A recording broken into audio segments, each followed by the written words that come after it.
Scene ঝা।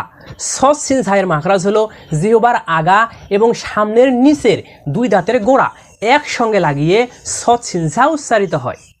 এই scene ঝাকে সফির বলা হয়, যা শীর্ষসহ পড়তে হয়। শীর্ষসহ পড়ার অর্থ হলো জিহ্বার আগাকে যে সামনের নিচের দাঁতের দুই দাঁতের গোড়ার সঙ্গে লাগিয়ে চাপ দিয়ে বাতাস সহ পড়া। তো আসুন প্রথমে আমরা সদ হরফের মাখরাজকে প্র্যাকটিস করি।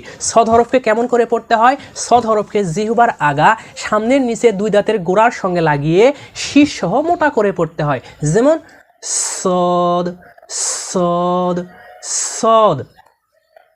তারপরে সিন। তো সিন হরফকে কেমন করে পড়তে হয়? সিন হরফকে জিহ্বার আগা সামনের নিচের দুই দাঁতের গোড়ার সঙ্গে লাগিয়ে শীর্ষসহ চিকন করে পড়তে হয়। যেমন সিন সিন সিন। তারপরে ঝা। ঝা হরফকে কেমন করে পড়তে হয়?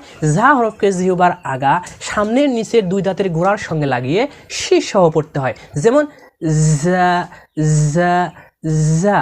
তাহলে শীর্ষসহ পড়ার অর্থ কি?